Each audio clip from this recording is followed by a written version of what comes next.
Man, this is fun. This place is revved up. Don't tell anybody in here there's diminished importance in the 12-team playoff era.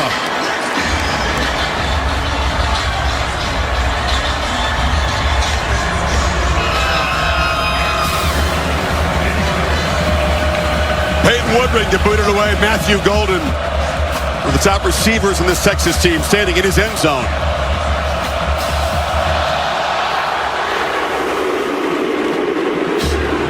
And he's going to bring it out. And looked like he tried to fake the ball across there. No one on the Georgia coverage team fooled. And Texas, which had terrible field position for most of that first meeting, backed up from the first possession. So much about Quinn Ewers. We talked in the open. It starts with Trey Wisner, what he can do in the backfield, 26. Matthew Golden leads a very talented group of receivers. Smile Munden missed the first game. Leadership and experience is big. And, of course, Jalen Walker, number 11. And ball bent into the air. Golden goes up, makes the catch on the carom. And he's going to be dropped down. Getting a hand on it was that man, Michael Williams. It was a nightmare for the Longhorns in the first meeting. Ewers has protection. Short throw, completion. Off and running is DeAndre Moore. Blazing speed. They don't just convert. They get out across or near the 40 before Daniel Harris made the stop. First down throw. Texas comes out pitching it. And that's Matthew Golden breaking free. And from backed up on third down, they're now threatening at the 41. To look at that veteran offensive line, of course, 74, the redshirt freshman in for Banks. Off the play fake on first down. Ewers is being harassed, escapes, bites back to the line of scrimmage where Jalen Walker got him down. With Kelvin Banks not being in there, it's the first time one of the original starting five all season long. 3rd and 9 this time. Ewers, well protected, a long throw off the tip. It's intercepted. There's a flag down, but Dalen Everett, who had a couple of takeaways in the game in Austin, caught it off the carom there. We'll check the flag out. Isaiah Bond was the man who had a hand on it for Texas. Yeah, they're going to get a hold, I believe, on the right tackle. So this will hold up. Cameron Williams, the right tackle, 56. Illegal motion. Oh. Offense number 7. Henry's decline. First down. So Georgia, shades of the first meeting, a quick takeaway to snuff out the Longhorns' threat. That's a great job. They get away with a hold because the right tackle put his arm around the neck of a defender from Georgia. But you can see he's leaning towards the line CFL style there in motion. You can't do that. Then he doesn't secure the ball, gives up on the ball. And the guy who didn't is Dalen Everett. He does a good job. Look at his eyes trying to find the football. Never gives up on it.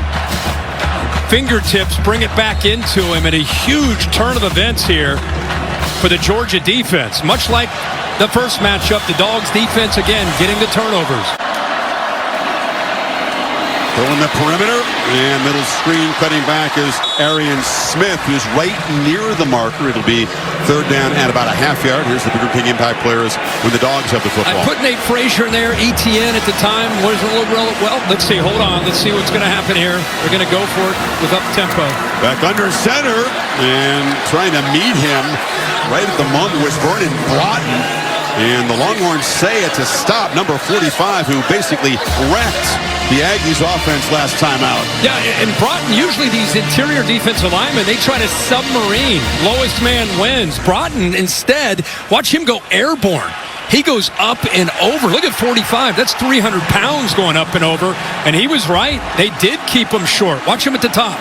Up and over the guard, and he's the one that ends up making the tackle. Is Kirby Smart, who's got the offense out there, really going to roll the dice in his first offensive series at their own 43? In a shotgun. You'll just see they'll try to draw Texas off, and the play clock down at 0, so there wasn't an intention to actually gamble. And what a stop by Broughton as the Texas defense gets off the field, apparently. Yeah, he had the big game last week against Texas A&M and Kyle Field, and steps up big. Like I said, usually you see those defensive linemen that are 300 pounds. They're going to try to get off quickly and get underneath those offensive linemen. But his decision to go up and over, he was the difference. Ewers came out throwing in that opening sequence, got up to a fast start before the interception. Now they hand it off inside. The Dogs are all over it. And Weiser's going to be dropped for a loss. Raylan Wilson made the play. Well, the linebackers are clean because of the defensive line doing their job, and it allows them to get downhill. Raylan Wilson, this group of linebackers, they rotate because they have Smile Munden. They're able to stay fresh, do such a good job, and it frees up Jalen Walker to be able to move around a lot more with Munden back. Two-back look, and they hand it off inside to Jaden Blue. Sarkisian says he's got to be patient with the running game. They were too one-dimensional the first meeting, but the Dogs are stuffing it. They really are, and this is McLeod. I mean, this Georgia defensive front, watch the effort and the strength right here. This is what you're facing. I mean, look at that. That's tough on Wisner, but really didn't have much of a chase. Hayden Connor that time, who I bragged on quite a bit last week at Kyle Field, that time got handled by McLeod up front. The big story of the game again last time was the battle at the line of scrimmage favoring Georgia. See if they come after Ewers on 3rd and 13. He launches from the goal line, thrown downfield to Golden. Golden snuck behind Malachi Starks. It's a huge play into Dogs territory. Malachi Starks with the motion. You'll see after they motion out, he gets a little bit caught. See 24? He needs to be able to help out on that play much sooner, and he was unable to. The run goes nowhere, so Sarkisian will use tempo, of course, after the explosive play. Xavier McLeod in the backfield that time. Yeah, Daniel Harris is the corner. Last time we did this game, Humphrey was there. He's gotten beaten out the last few games, so he left the team. Harris is out there. And with the motion, he did not get hands on him to slow him down, so it made him easier to be able to slide down that line, the boundary there on the right side. So Starks over a little bit late, but it would have been helpful if Harris got his hands on a receiver. And the 50-yard gain behind the 6 on 2nd down. Ewers over the middle, and wide open is Isaiah Bond, the former Crimson Tide player who was a serious problem in this game against Georgia last year. Well, the motion right here, just eye candy, can affect communication. Blitzing that middle linebacker frees up some room behind those linebackers. That is a staple of the Sark offense. Loving the play action levels concept and working that 15 to 18 mark downfield. Ewers pump fake and now launches wide open off the fingertips of Gunnar Helm. There are flags down. He had him and just threw it a little too far. It would have come back. That's offensive pass interference on Isaiah Bond. Watch him on the outside. This is my opinion anyway. He runs pass right interference. Offense number 7. Yeah. 15-yard penalty. First down. Made it look a little bit too obvious running into Aguero, the nickelback. So this ball would have come back anyway.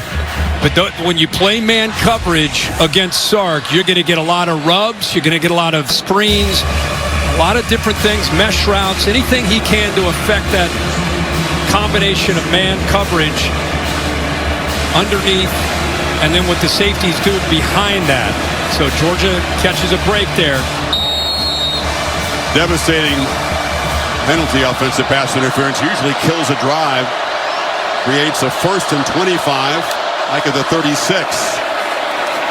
And downfield, pitched into the end zone, incomplete. Golden, that time was pretty well covered by Daniel Harris. Well, that's going to be a battle at the line of scrimmage. Sark again, I think he just sees a huge advantage that he can win on the perimeter with these receivers against these corners. Testing Harris that time, not bad coverage, and Harris has great length. And at the end, that right hand gets in there enough to be able to affect the timing of that. But the ball right on the money, giving him a chance there on the touchdown. And this is his first start against SEC competition. It was UMass and Georgia Tech when he took over for Humphrey, beating him out. 2nd and 25, back to Blue, and they're all over him. That was Jalen Walker making the play. These Texas backs are a big part of the offense. Dogs keyed in on them. Boy, Jalen Walker, such a big impact with 3 sacks in the first matchup.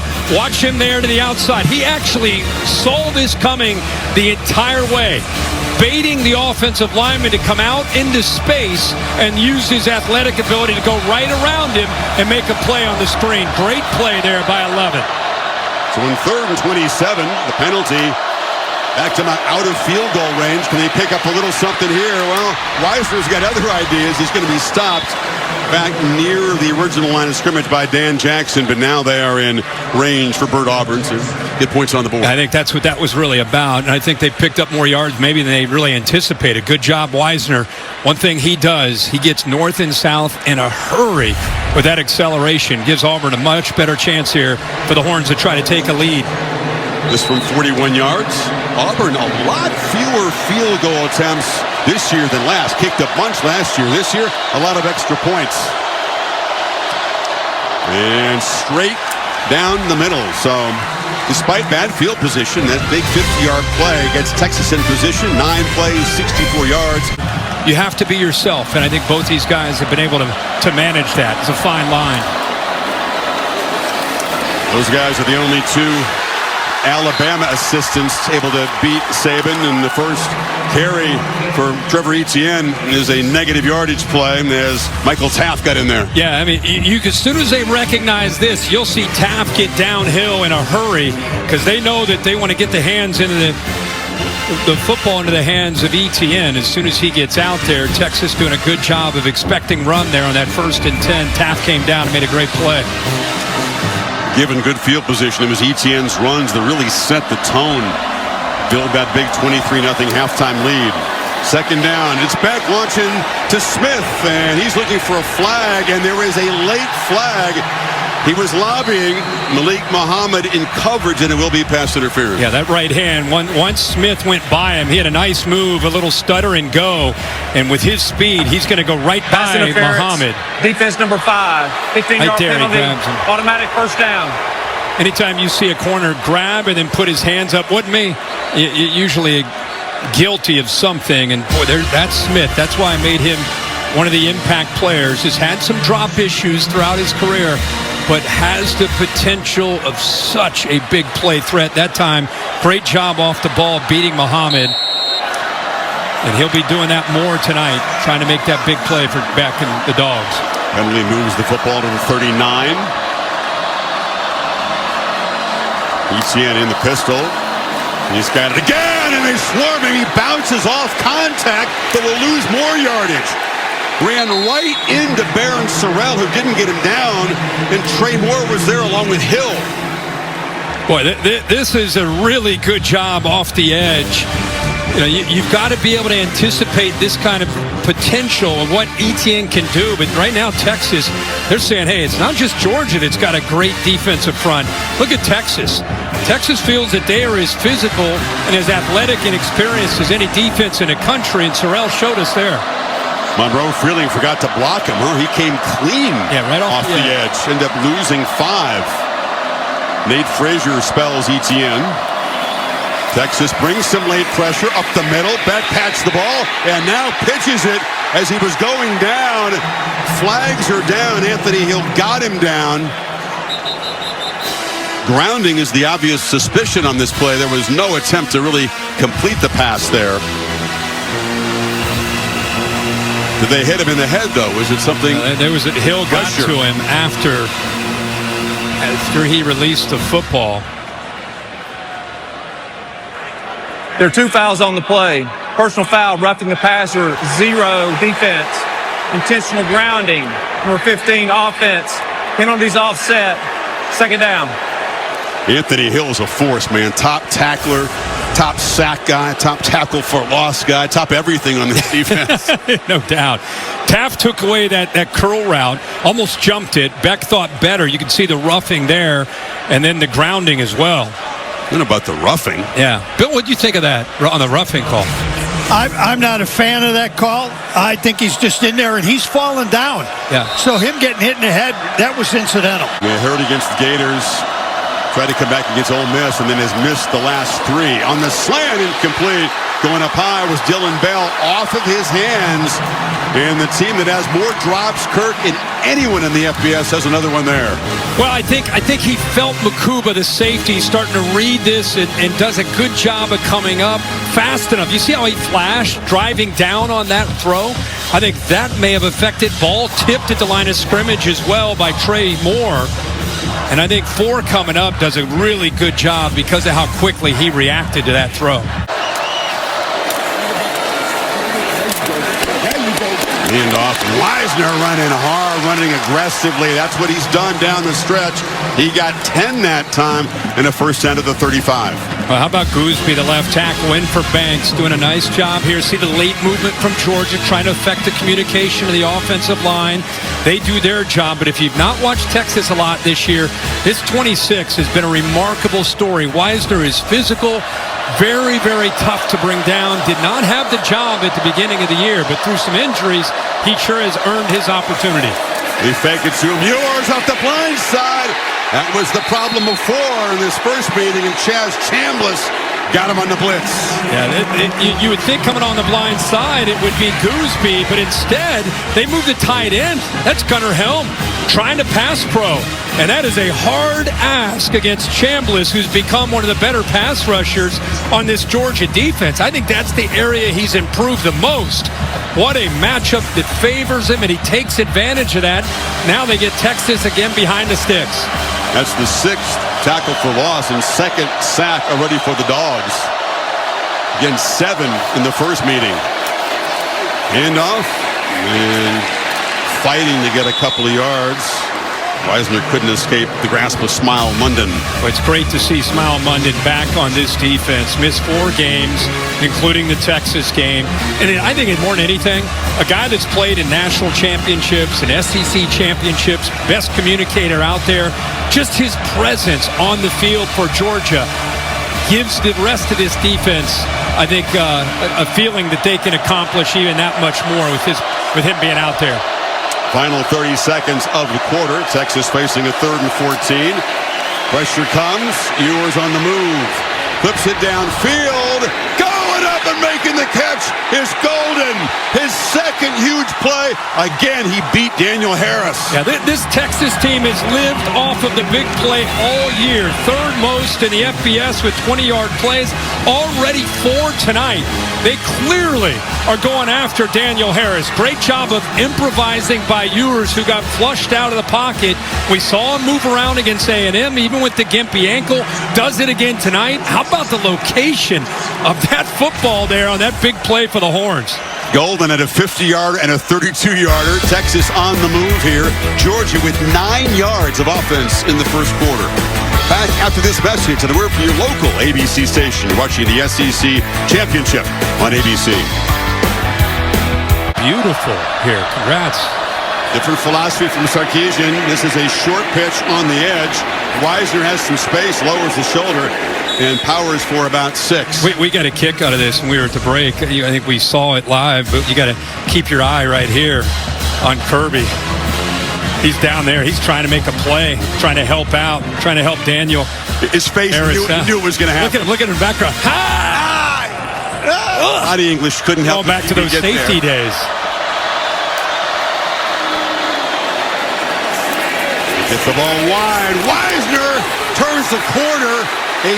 About 3 or 4 flags come in as they grab the face mask around the edge. You got a holding call that'll come back from Texas, and then you got a face mask that came in when he was running with the football that'll be called on Georgia. So 2 fouls here that I saw.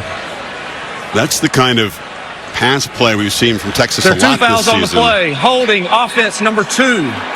Personal foul, face mask, defense number 7. Penalties offset, 2nd down. That was Matthew Golden who was trying to help out there. There's the obvious face mask that Harris has. But a different approach, Kurt. Yeah. We're going to show an impressive graphic because Quinn Ewers, most of the year, there's the hold by 2 right in the middle. Most of the year, it's been a lot of screens, a lot of underneath, a lot of yards after the catch. Look at that. downfield, attacking, especially at number 7, Daniel Harris. Jaden Blue's in the game. That's off the hands of DeAndre Moore. A high fastball that he couldn't haul in. That's a tough ask. You get in there in the middle of that defense where you got a safety coming downhill on you. You got a linebacker. He fires it in there. He gets it to him, but all around him there are red jerseys coming. I know, but coach, you got to make that play. Yeah. I'm with you, but that's a tough one with a fastball coming at you like that. With those safeties coming downhill. Let's see what they do on third down. Lead 5. Been sharp on third down so far. Pressure comes, and it's checked down. The catch is made right at the marker by Moore that time. Where are they going to spot it? Malachi Starks got him down. He's going to be about a yard short, and here's a fourth down decision. Boy, his route had it beyond the first down, but the football brought him back. Arch Manning coming in the game. Yep. He's been a situational player. He's an effective runner. Ran for a touchdown against Texas A&M early in that win. Dogs will be expecting that. Remember, Haynes King gave this defense fits last week. A dual threat running quarterback. Play clock at 5. It's not snapped to Manning. It's snapped past him. Little wrinkle, and Jaden Blue dives for a first down. Well, all eyes are on 16, right? All eyes are on 16. They're going to run it here instead through the legs and directly to Blue. It's a heck of a job by the center. All the Georgia defense, anytime 16 comes in the red zone or short yardage, he's going to carry it. How about the center? Jay Majors has seen it all in college football, and apparently he can also do this. Snap right through the legs. Heck of a job there. Penalty makes it 1st and 18. Ewers swallowed up by the pressure and dropped for a short sack. It closed down the edge, and then Warren Brinson came through the middle and collapsed the pocket. They have so many guys that can affect a quarterback. Here he is. They've moved him around because of some of the depth, depending on the down and the distance. And here, that's just good coverage downfield that allows that defensive front, Brinson, who's known more as a run defender, but has great quicks. Over the years, think about some of the pass rushers. They've had Jalen Carter, Jordan Davis, Jontavian Wyatt, Devontae Wyatt, another one.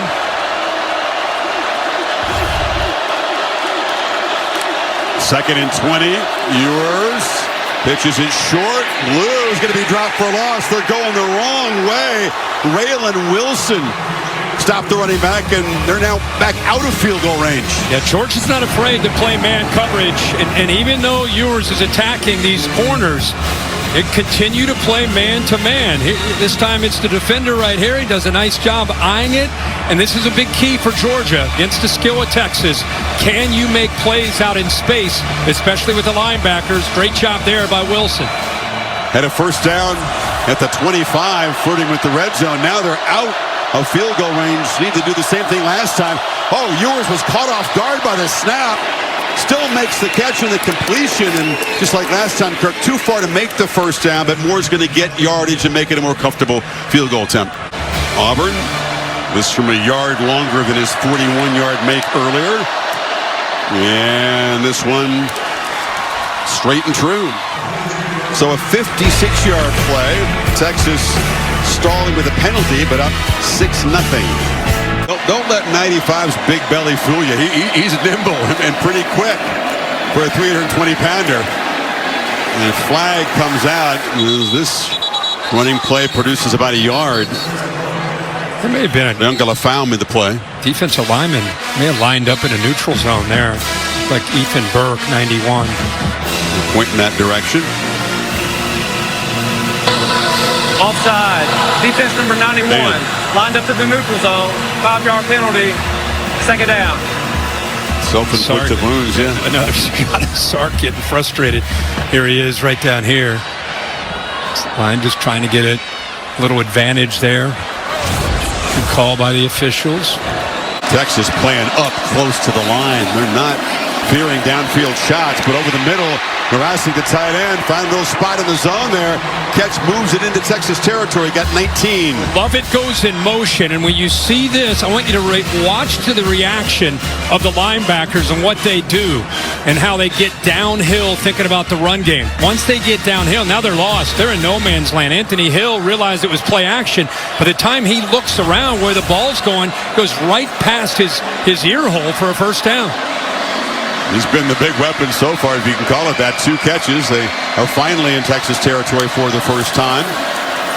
Etienne picks his way. Trevor Etienne makes a cut and bursts forward for a solid 7 yards on first down. Really, really good job there with that jump cut, the vision to wait on the block against Bill Norton. That had a chance to be stopped at the line of scrimmage.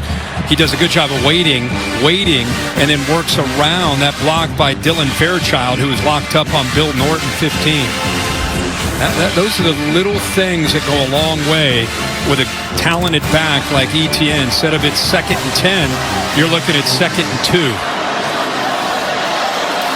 Frazier, they fake it to him. Beck sprints out, clips it short. Catch made by Oscar Delp. The tight end's heavily involved. Another first down gain down to the 31. Yeah, I just talked about the importance of this run game because it, like any offense, it opens up other aspects and it gets that defense being concerned about the run, and then you can get the play action game going. And we've seen the athletic ability of Carson Beck. He has no problem at all getting out on the edge and challenging this defense, especially when they're out of position. An easy throw for that first down.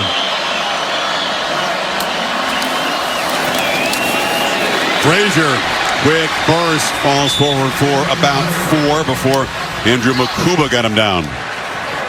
Good blocking angles there on that counter play. Couple pullers coming around. Fairchild, Yursek. What a different feel with Nate Frazier. He's more of a hammer, more of a north and south slasher compared to Etienne, who has that ability of those jump cuts and can accelerate, but more of a patient back with the experience he has. 7 touchdowns scored in the last 5 games for Frazier. Has grown up a lot, Kirby Smart says, stepping into this role. Beck has time, delivers a thought, and it's off the hands of Arian Smith. Something that we have seen a lot of. He's not a natural ball catcher. Watch him jump. Why does he jump right there is what I want to know. There's no reason to jump. The ball is thrown right on the money, and yet he goes into the air. You know, I think that's like a crutch to try to help him use his body to secure the ball, but he's a great player, but man, that's been a big problem for him. 36 drops this season for this Georgia team, most in the country. 3rd and 5, Beck under pressure, Karam, and incomplete. Closing in was Makuba, who thought he could pick it off the bounce, and it's 4th down. Now that's good pressure from Texas. They decided to dial it up. They walk up the pressure. Anthony Hill comes a little bit late.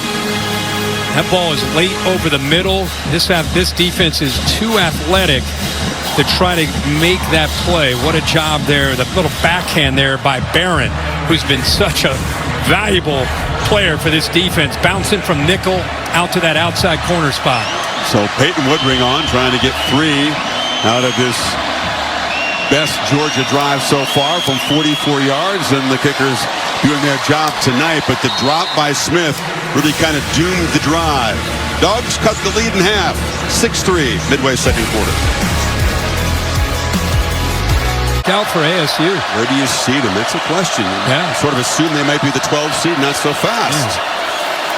Ewers, long throw, incomplete. It was too low for Wingo. Guinea comes out throwing.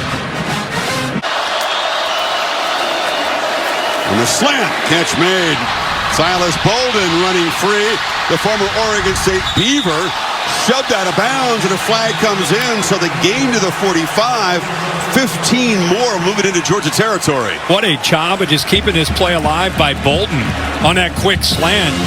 Definitely a mistake, a mental error by Munden on the sideline. That's what Kirby's talking to. Remember I talked about how tough this is a tough catch when you get in here because of what's coming after you catch play, it. Look who he bounces personal off foul, of. unnecessary roughness. Number 2 defense. 15-yard penalty, It's a automatic mistake. first down. You know, I mean, he's well out of bounds, and that's your veteran. We keep bragging about the fact he's back in the game, Smile Munden. I mean, look at this. Plays over and just throws him. How about Bolden? We saw him make plays for Oregon State a year ago. Talk about a guy who's 5'8", 160 in the middle of all those big bodies. Bouncing off of Dan Jackson, who's as ferocious a hitter as there is at the safety position in the SEC. Just bounced off of him. Play fake on first down. Yours long throw sideline. It's knocked away. Wingo got his hands on it, and Dalen Everett delivered the blow to knock it loose. So they use max protection with a couple tight ends, Davis and Gunnar Helm. Gives him enough time on 1st and 10 with that play action look, but unable to hold on to the football. Both sides having trouble holding on to the ball. Yeah, Receiving course. Yeah, and that ball's easily caught out of bounds for a first down, but through his hands. Two-back look, blue motioning out, and yours down the middle, and catching it and taking a huge shot. Jackson delivered the blow, but Silas Bolden, another big play. We just said that Dan Jackson's one of the more ferocious hitters in the SEC, and this is what we're talking about. And Chris talked about the size. He's 160 pounds taking that hit. He knows it's coming, too. Brace yourself, and then to hold on to the football. Well done by Silas Bolden. That's guts right there. They went to the portal and got 3 players. I wondered why Bolden hasn't made a bigger impact. Very talented player. They got a lot of guys who can hurt you. And after a quiet season, 2 big plays here. Meisner off the right side. And thanks to the officials for just letting us have this the SEC championship. Safety blowing him up. No flags. Clean play. Took the hit like a man. First down, on to the next play.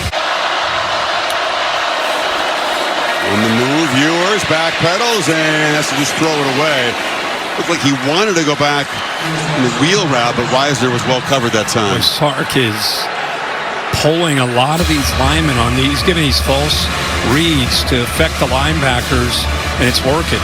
He's getting these guys to fly up to try to be concerned more about the run game, but that time no one open downfield. Well, there's a 3rd down play. They're in field goal range. And also in the red zone, trying to finally get to Pater this afternoon.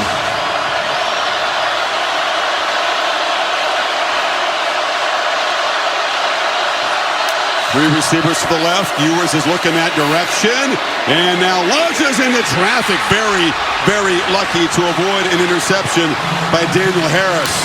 Risky throw. Risky throw. I think he just kind of assumed it's man coverage. 7 at the top, just kind of sinks back in coverage. I think he thought he had him isolated against number 8. Instead, Harris sits back there. The ball, it's almost like he could have called a fair catch. It was right there to be had. He just drops it. Georgia fans screaming, wait a minute, we had a chance to end the drive. Instead, Auburn tries to go 3 for 3 in this first half. This from 37 yards, whistle before the snap. And it's a false start, so he'll get backed up 5 more. It'll be another 42-yard attempt. False start, 80 offense. You know, 5-yard penalty. Quinn Ewers, as Fourth good down. as he is, 33rd career start tonight, he does get fooled from pre-snap to post-snap. They got him a few times. He threw a couple picks in the game against Georgia where they showed man and then dropped to zone. They motioned her like a trips receiver look. He thought it was man. That's why he took the shot, and he threw it right into the hands of his safety. Lucky, very lucky, it wasn't picked. So now from 42. Auburn hooked it and missed it, and Texas comes up empty. So the 5-yard penalty was important. That would have been good from 37. That had been kicked the same way. And the Dogs still hanging around, completely dominated, but down only 3, 4:36 left before halftime.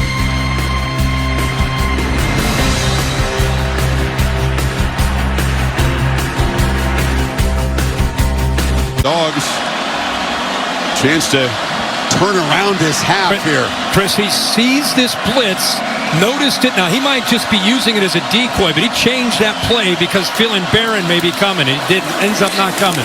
Hands it off to Cash Jones, who's just swallowed up and knocked down after a short gain by Ethan Burke.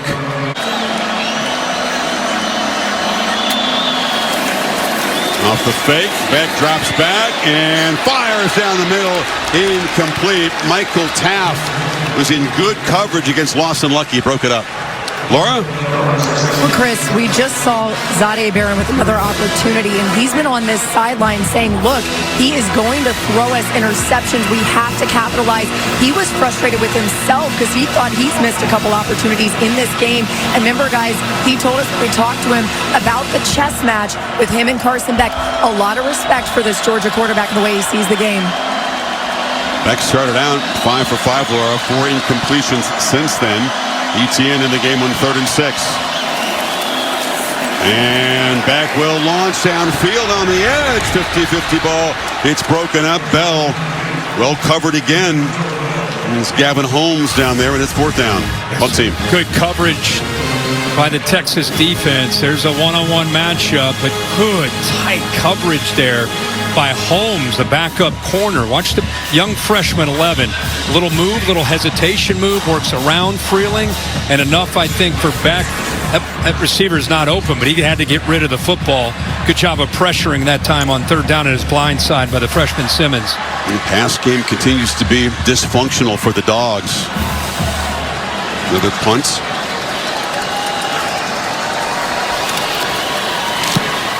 Thorson just gets one of the jet stream.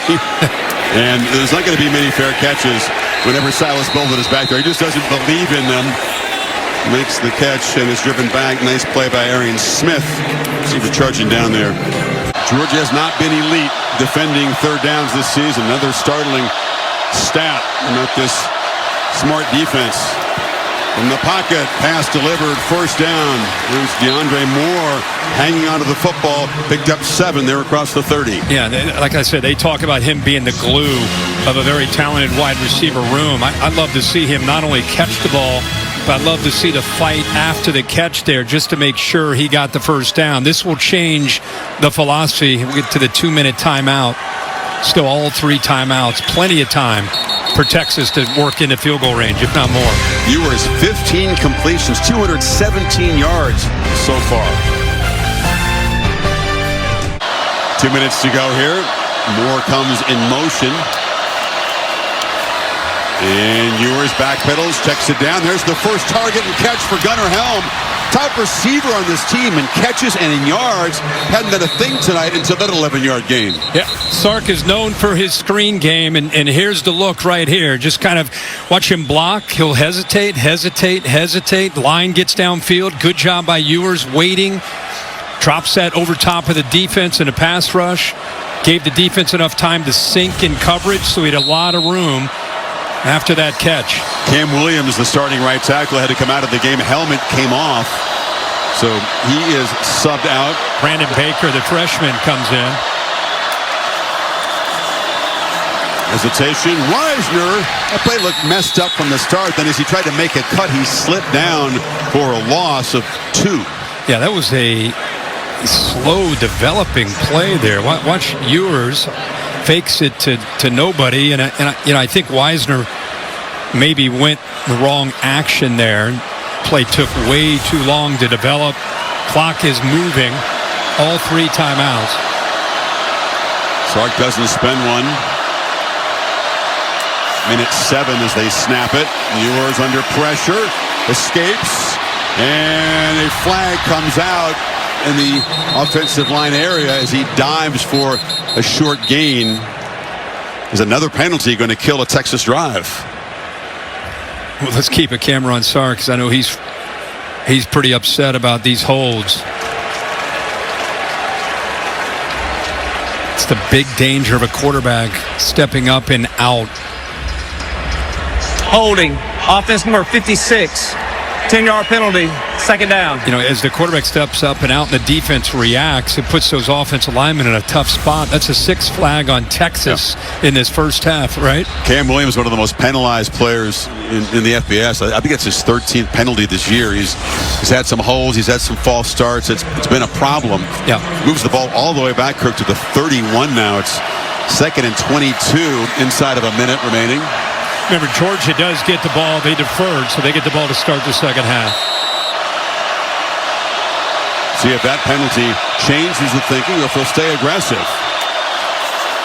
Off the play fake, 4-man rush. Ewers on the move again. Long pitch. Helm dropped it. The dropsies on both sides tonight. Normally reliable tight end, trusted target. Well, this is the beauty of being able to rush 4 and drop everybody back in zone. You force the ball to go underneath. You're right. It's just not something you'd expect to see from Gunnar Helm. One of the more reliable tight end targets the whole year.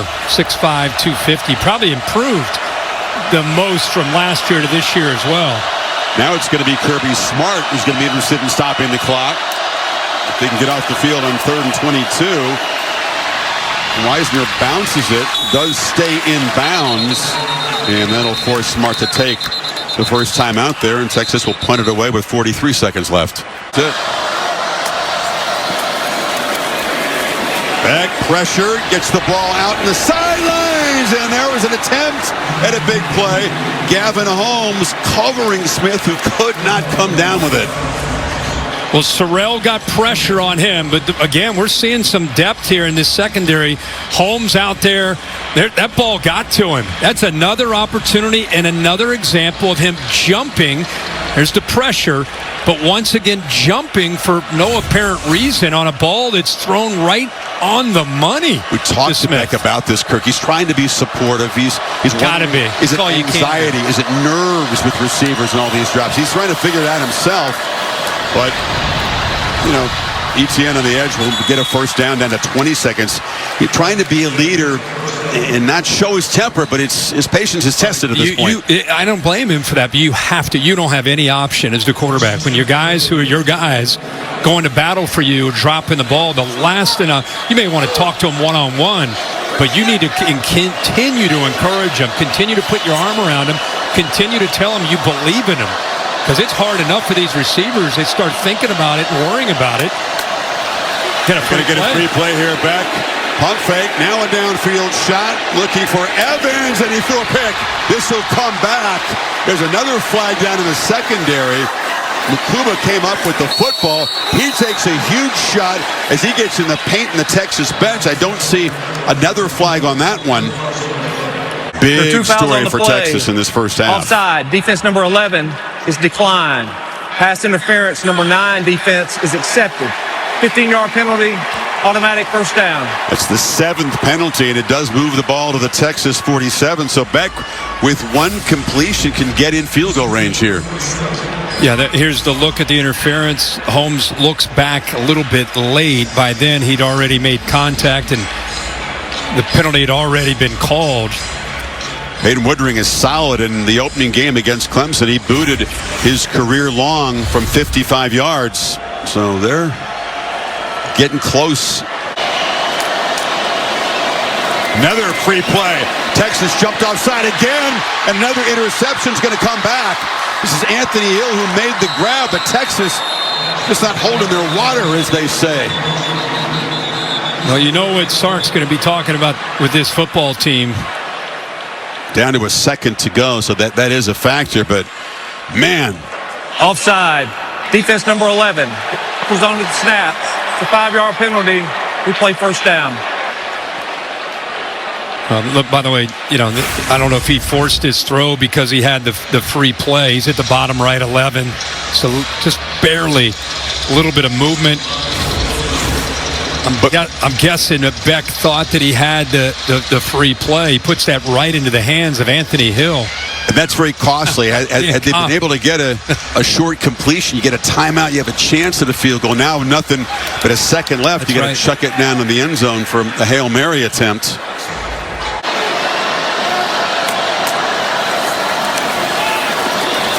Back, Can he step up and even launch? Chase from behind. Ball knocked free.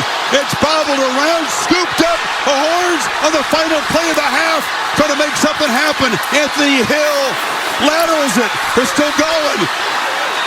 And now they lateral back to a Bulldog in a wild, frantic play. Most entertaining moment of the first half, frankly. Beck got hit. And he's down. Hard, yeah. You know, there was a play last week against Georgia Tech that he got hit, and I wondered at that moment if he was going to be okay. And again, as he releases this football, as he starts to, he gets hit again. Now, this one was Trey Moore that got to him. That Georgia Tech game is actually very, very similar as he starts to go into the throwing motion. Yep. Is where Moore hit him. It's good to see him up and walking off. Tremendously punishing game that you're talking about. We'll get an update on that at halftime. Then we'll go to Laura. Steve Sarkisian, his team's lead 6-3.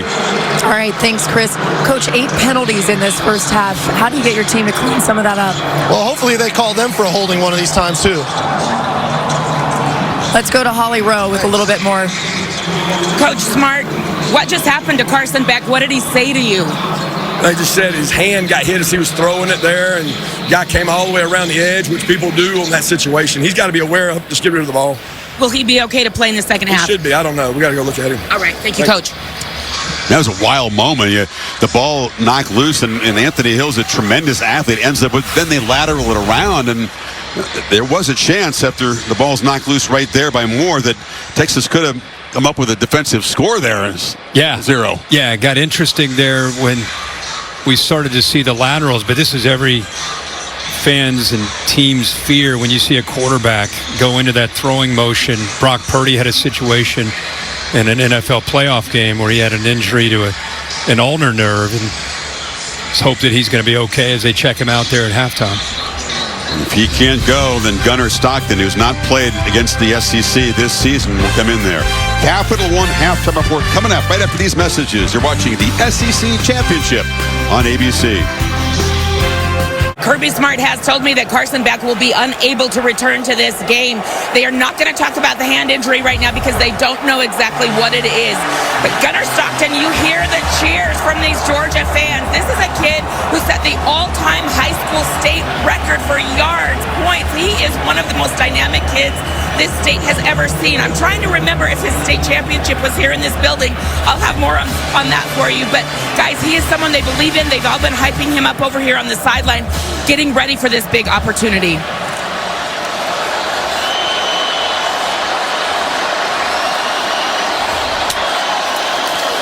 The other week, this is the first snap he's taken in the game, Kirk, when the margin is less than 21.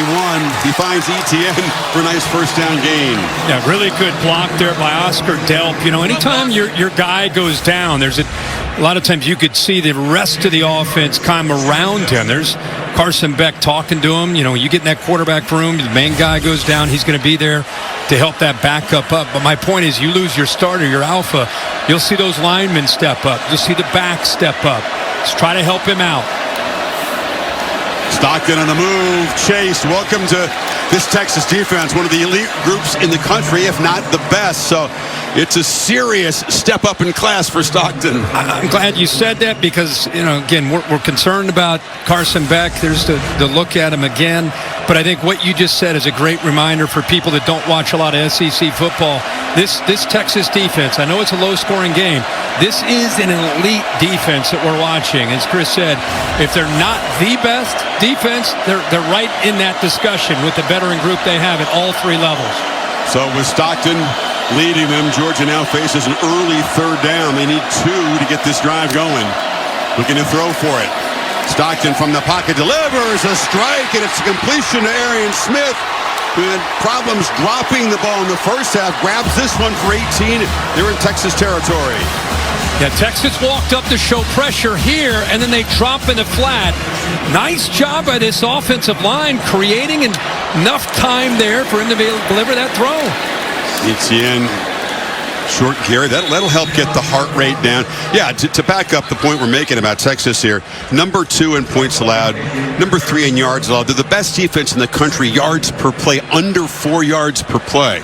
Well, the other thing they do is they rotate another wave of defensive linemen into the game. Is that depth allows them to be able to stay fresh and play fast at the end. The most impressive thing to me is they don't give up explosives. They make you drive the length of the field on them, which is very tough for offenses to do without making mistakes. Second Nate, Frazier has a crease, runs hard, and comes up a couple yards short of the marker. 3rd and 2 again. Anthony Hill made the play. So at least they're in 3rd and very comfortable for the new quarterback. On that left side, they've been rotating Monroe Freeling, who is in for Ernest Green. And they've been playing both guys. Right now, Freeling back into the game. Had a nice block there to open that up. There's a look at Ernest Green.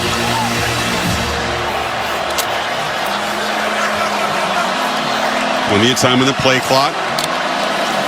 They fake it to Frazier. Stockton backpedals. Pressure. He can run. He's got space. And he's going to make the first down with his legs. Takes his shot at the 37. And the Bulldog bench all fired up and move the sticks again. You see the reaction from the Georgia sideline? That's what I'm talking about. The backup quarterback comes in. They go trips into the boundary looking for play action. Texas takes it away. This is the element that he brings. But look at the end of this play. Takes on the corner. Look at the Georgia sideline reaction to the backup quarterback trying to provide a spark for this offense. 6'1", 215. Not a huge, solid build on him. Pitch to the edge. Love it.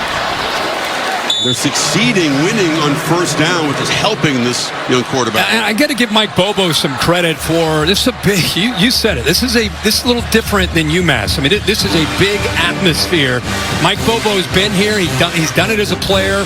He's called a few plays to just kind of ease him into this game. A couple easy throws to be able to allow him to make an accurate throw and get into rhythm. Nice scramble. That's another way of getting those butterflies out of you. Stockton on the move again, and they close him down. He delivers a high throw, and the catch is made. Lawson Lucky went up. They're talking about it. It is ruled a catch on the sidelines. That was pretty fun. What a catch. Great ball by the kid on the run. Did he get the toe down? Oh, my gosh, what a play. Oh, my gosh, what a play by Lucky. All of a sudden, they can look at that one all day. That's a completion. Isn't it funny, Kirk? I mean, the star elite quarterback goes out. Here comes a guy with no experience. They got more yards in this drive than they had in the first half all of a sudden. But I'm telling you, it's the adjustments by Mike Bobo to what Stockton does well, but it's just a team, even a fan base. Listen to this crowd. This is the loudest this crowd has been in this game in support of Georgia. I'm telling you, they're rallying around this backup quarterback. Fellas say, hey, now, hold on a second. Let's quiet it down. Empty backfield. Etienne will line up far to the left of the formation. Texas rushes 4. They're trying to spy quarterback. They know Stockton is a quick runner, as Holly pointed out, but he gets loose for 9. Yeah, this is designed. This is not him scrambling. This is the quarterback draw. He's just going to follow Jared Wilson right here, the center. Get behind him. Use him as a shield if you can, but positive yards. 2nd and 1. Etienne makes a cut. Etienne barrels into the end zone. Georgia's got the lead behind the backup quarterback.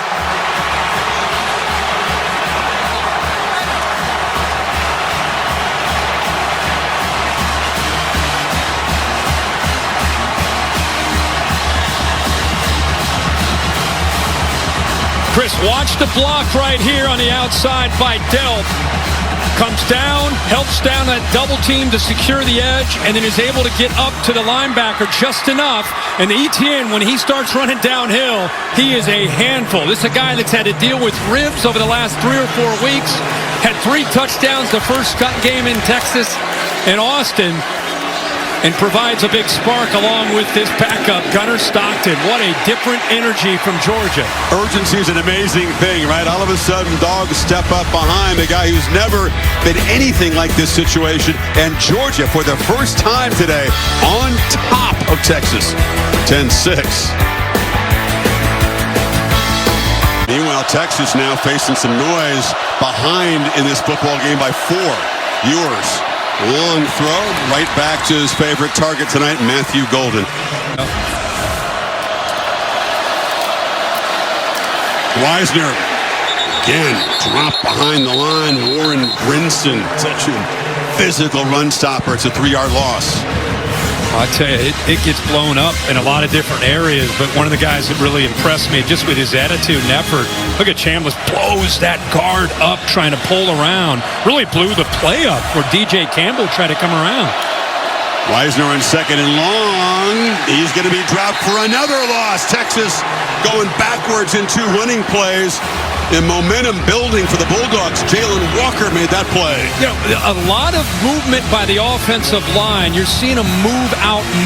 The problem is Georgia has athletic ability. They can get through those gaps. Good job of being able to set the edge there by Mykel Williams. He took on a big block there by Connor, but did his job.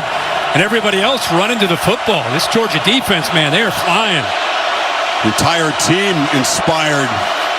3rd and 15. Pressure. Ewers has to just throw it away. He got knocked down after the play. Pressured by Damon Wilson. And the Horns go 3 and out. I think Georgia, you know, in this modern era of college and pro football, I really thought potentially Damon Wilson with that follow-through. Anytime you see the follow-through on a quarterback, a lot of times that'll draw the foul. He let that one go. Smile Munden was there to kind of sandwich him. And you're right. This place is coming alive, and talked about it. The backup quarterback coming in, the touchdown, definitely sparked Georgia, giving them some momentum. Texas shifting around and each side pointing at the other. A 5-yard penalty wouldn't get him anywhere near the first down. Just trying to draw off Georgia's defense, but I think Texas ended up moving. Start. Yeah, 18 to right guard. 5-yard penalty, 4th down. I think Sark's frustrated, but if he saw it, he would be agreeing with it. They're trying to do a lot of different movement, and the one guy that was not supposed to move was the right guard, and he did. And that's what drew the penalty. It was the right call. Texas trying to make history, but now down by 4. As Stockton back to work, he was 3 for 4 for 36 yards passing in that first drive. End around here. Evans will be tracked down. He's a speedster returner. They try to involve him on those end arounds, but he loses 7 as Makuba wasn't fooled. Yeah, great job. Notice how they're walking people up now. They want to be able to make this young quarterback, who's a dual threat guy, beat him with his arm. Walk everybody up. Good experience. Veteran there by Makuba. Diagnoses that play quickly. Big loss there on that 1st and 10. Get him behind the sticks. Etienne, one of 4 receivers to the left of the formation. And they're all blocking for him as Trevor makes the catch and darts forward. They get back about 6 or 7. It's going to be 3rd down and about 10-11. Another quick throw there with some linemen, or rather tight end and receivers out there. Cool to see Carson Beck, as much as he's hurting, right there trying to help the offense out, especially help this quarterback out with any kind of advice. See what he can do here on 3rd down. Now the Texas faithful up making noise with this right end of the field. They show pressure. They bring it all out. Blitz. The ball's loose, rolling toward the sidelines. It'll go out of bounds. Georgia retains, but a massive loss as Colin Simmons came after the quarterback. Well, the reason he's able to get isolated is they put Monroe Freeling in a really tough spot because of the pressure right here. They blitz, and now he's got 2 to handle. Nobody picks up the blitzer. Simmons is able to come free, gets to the inside. Late movement by the guard to kick out. And you're not surprised if you know Pete Kwiatkowski, the defensive coordinator, Good job of getting him to 3rd and 10 and then dialing up the pressure. That pressure. Thorson. And Bolden tries to get to the edge. Silas Bolden off and running. The speedster making big impact plays as a receiver and now as a returner. Horns will be in Georgia territory. Boy, once he got outside, they had an entire wall set up. So it's a great job here utilizing his speed. Look at all those white jerseys setting that wall up for him. Huge yards into positive territory. Boy, he's got such sudden movement. 26 yards. There's still a place for 160-pounders at the highest level of the sport as long as you're really fast. And the punter, Thorson, now limping around. He was involved in trying to chase down the returner. Man. He's an elite punter. Elite. Texas from the 39 now trying to finally get to the end zone, reclaim the lead. Play fake, Ewers across the middle, catch made by Golden. Matthew Golden has been the key guy. 7th catch tonight, picks up 12 more. Thorson's coming over to help out. Let's go back real quick. It got a little bit weird at the end. You know, it wasn't so much him hitting anybody. It was just a turf. He's holding that left leg. So right, it buckled. It was a non-contact deal. Sure looked like it, but a big play by Ewers on the crosser there on 1st and 10. Moore on a screen. And DeAndre Moore brought down nicely by Dan Jackson. Great tackling was a big part of Georgia's win the first time out. How do you rate their tackling so far tonight? They're doing a great job. I mean, Texas has had chances, but they've not been able to finish these drives off. How much fun is Dan Jackson to watch him play this game? Plays with the intensity. He's good against the pass. See him communicating. It's the veteran you love to have on that back end. 2nd and 9. Ewers launches down the field for Moore. Couldn't quite get there. He's kind of thrown to his spot, but it had to make a long run. And it's going to be 3rd and 10 now. Kind of a low percentage. He's having a look to see what happened that time. But Texas, they're going to try to finally score a touchdown. Work to do here on 3rd down. They are in field goal range. Now they've been averaging about 13 yards on these 3rd downs, so a lot of 3rd and longs. See if the Dogs bring pressure, Kirk. Jalen Walker is standing up. He's coming, and they got him. It's sacked by Damon Wilson. Walker was very disruptive early, and he's going to be knocked down back outside the 30. It's going to be a very long field goal try now. They walk him up here. You see pressure here, but it's the outside man to the right that ends up being able to make the sack because Ewers had to step up. That's a tough sack to take because it makes it going from pretty reasonable field goal attempt to pushing him way back here. Auburn was making him from this distance in pregame warm-up. This from 51 yards. He's 2 out of 3 so far. Drives it, and this one hooked again.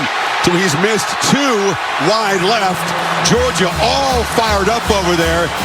And Texas comes up empty after the punt return set him up in plus territory. Still 10-6 Dogs. Well, the Georgia Bulldogs will be without another one of their most important weapons. This is Thorson, their punter. You can see that left knee injury there for him. He is out for the remainder of the game. And guys, you know how big this is. He has been booming punts, and he will be out. Big news. Junior from Melbourne, non-contact injury there. You could make the argument in their first matchup. What do you have? 4 punts, average of 54 yards, flip the field the entire game. They're among the best in net punting average this season. Etienne off the right side. Trevor Etienne is a crease, breaking tackles. It's a race down the sidelines. They finally angle him out inside the 20. Welcome back, Trevor Etienne. nice job by the offensive line. Interesting, the corners don't even get involved in support. They're locked in thinking it's going to be a quick throw out there. And then it is so tough, even for a veteran like Makubu, to make that play in space against Etienne. What a difference maker he is to this offense. They have missed him these last 3 or 4 weeks since the Ole Miss game. 46-yard chunk, the rare explosive play for this Dogs offense tonight. Frazier into Spellum in the red zone trying to build on this lead. Frazier takes the pitch. Ethan Burke was there in a hurry, turned him back inside, and then Barron knocked him down as they get the cart ready for Thorson. He's a terrific guy. Get to know these Aussies when they get down there and cover tennis and talk to him. And he's just a really fun, cheerful guy. He's got an NFL future hunting. Big leg. I hope this is nothing serious. You got to keep in mind as Georgia moves down here in field goal range, Carson Beck is their holder. Beth Thorson's their backup holder. So I don't know how deep they go at holder, but we may find out. Fixing to find out. The 2nd and 9. Stockton, end zone, way overshot. Banged it off the back wall, the general vicinity of Arian Smith. Yeah, I think he's taken that away. Oscar Delp was running a really good route here and broke free over the middle. That ball would have been able to, if he would have been able to see him and get that ball out, he would have had a chance to score a touchdown, but instead we got a 3rd down and long. Does Texas bring the heat this time on 3rd and long? I think you do. I think you give them, you continue to mix up your looks. They're walking those linebackers up now. 5 up. Empty backfield. He's going to take off, has some space. Gunnar Stockton did not slide, but did not get the necessary yardage. Stopped by Taft and Makuba at the 12, and it's 4th and 2. Really good job by Mike Bobo here. He's just calling a quarterback draw. We saw it earlier. Jared Wilson blocking. Receivers are blocking. Offense out there. Wonder if because they don't have their top 2 holders, they're not thinking field goal here. So suddenly, a big play as Texas has a chance to get the football back. Down only 4. Still 15 seconds on the play clock.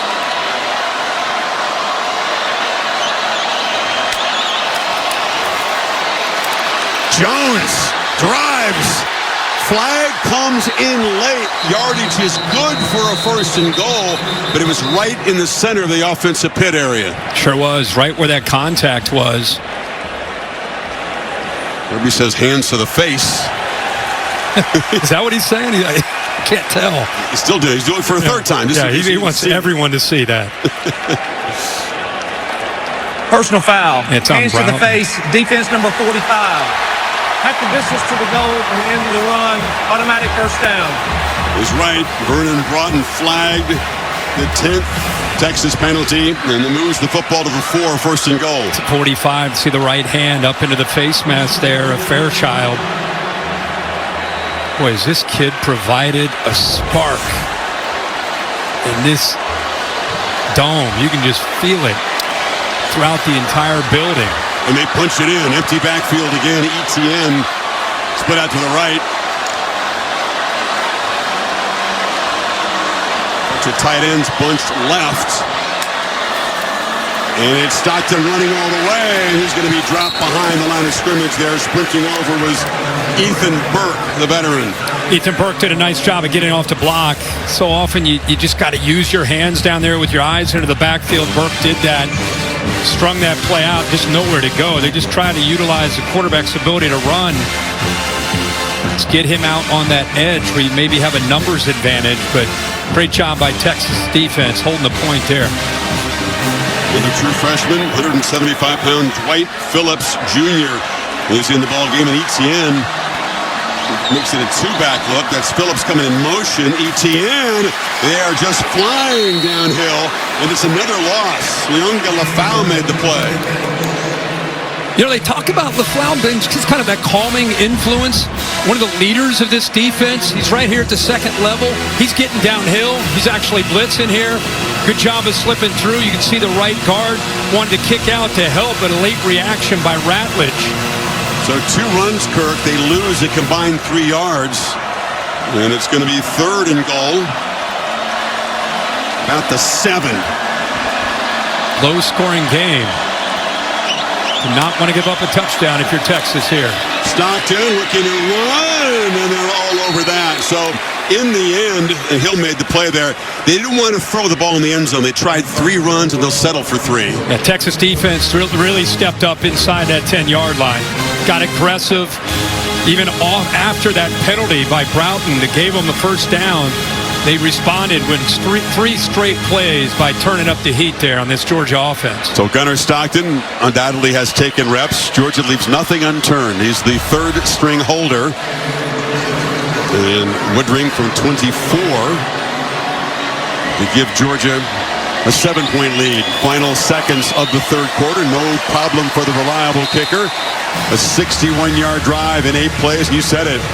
This team has been sparked by Gunnar Stockton. The offense playing well around him. The defense has stepped up, and Texas continues to waste opportunities. And they're now down 7 heading to the final quarter.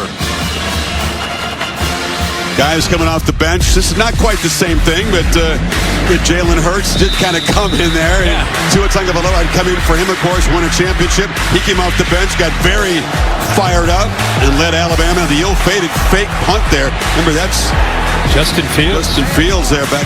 Yeah, on a fake Still punt. on Georgia. It was what a story, because Tua had taken his job away, and last game of the year, at least into the SEC championship, he's asked to come in and step in for Tua, who went down, and he delivers for the Crimson Tide. And now we're seeing Stockton trying to do it for Carson Beck.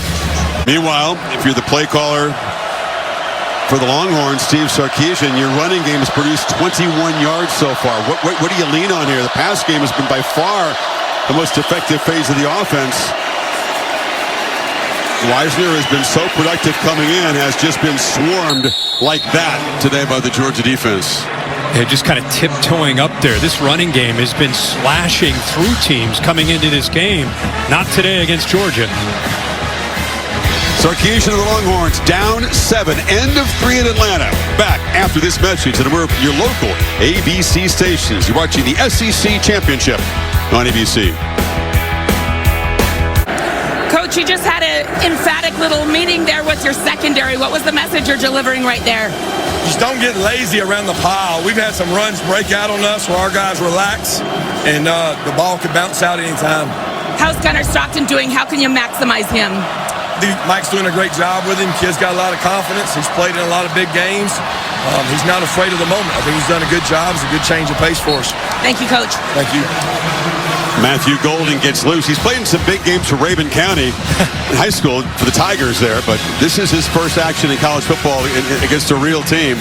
Well, they're going to get a little tempo here out of Texas. Texas needs to get this thing going. They were really shut down in the 3rd quarter. Not many opportunities. Only 16 yards of offense in that quarter. Suddenly there's some urgency for the Longhorns side, right? Yeah, this is a game when you get to the SEC championship game, more often than not, it's a game of momentum. Back and forth and back and forth. It's been favoring Georgia this entire second half since Stockton has come in. He's kind of ignited the team and the crowd, changed the energy. Texas needs to respond, and the veteran quarterback Ewers needs to step up with this offense right now. Ewers under pressure, had to dirt the ball. Golden was coming across there, but Dalen Everett, who was a game wrecker the first time they played, came off the edge there. They do such a good job of not tipping this. A lot of times when you get a blitz, this guy starts to cheat over just to help out. He doesn't show it at all. Because of that, you're not able to pick it up. They did this in the first matchup with Everett on the end of that boundary. He's such a great blitzer. Doesn't tip his hand. Got him again there on 2nd and short. Yeah, he had the forced fumble and fumble recovery that was huge in that game. Now it's 3rd and 3. Throw for it wide open is Moore in a slant, still running. DeAndre Moore wins the foot race. Texas strikes back from 41 yards. Momentum back on their side now. What a call and what a read by Quinn Ewers. Little run pass option. He's reading KJ Bolden the entire time. He comes down, makes a perfect throw, and then how about the move after the catch and making Dan Jackson miss. We said Texas needed to step up. That is their 6th play today. of 20 yards or more through the air. But their first touchdown, Auburn to tie the game in 13, knocks it through, and Ewers extends the streak now. 24th consecutive game where he's done a touchdown pass, going back to the 22 season. Chris, like I said, this is a third down play, and the read that he has is right here. Once you get the motion, the shift to the tight end, see Bolden come down. Now he's just see his eyes at that fake. He's looking at 4. 4 comes down. Okay, I'm going to throw it right by him on that glance route. And now, bang, what a move right there after the catch. You know, this group of receivers, I keep talking about Moore as the veteran in that group. And he steps up. Good hesitation. Secondary fool, thinking it might be one of the quick throws, like a look pass to the outside. Instead, they get him on that RPO, on that slant. Beautiful, well done by Ewers. I want to see if this defense tries to put the game into the hands of the quarterback, the young man who stepped up and provided spark. Make him throw to win. Load up against this run game. Stockton weaving around. Yeah, Texas is breathing fire, smelling blood, and coming downhill in a hurry now all over these quarterback runs. Well, that's what you got to do. I mean, the quarterback run game is different than what you see from Carson Beck. Kwiatkowski, the defensive coordinator adjustment is to have the eyes in a big backfield, and instead of just worrying about ETN running the football in the pass game, you want to get this guy behind the sticks, which they've done now the last couple series. Again, a loss there on that 1st and 10. Now he's looking at 2nd and 12. Texas fans up making noise now. Longhorns rush only 3. Stockton into the coverage, checks it down to Frazier, who's going to be knocked down. That's an important gain, though. They pick up enough yards to make it a 3rd and 3 before LaFell got him down. Yeah, actually a really good read there. Nice job by Stockton to be impatient. Texas tried to fool him by dropping one of their defensive linemen, Trey Moore, into the flat. He almost threw it, but came off of it and checked it down to Frazier. Good decision. See what Mike Bobo likes here, trying to get this drive going, keep Texas with the offense suddenly on fire from getting the football right back.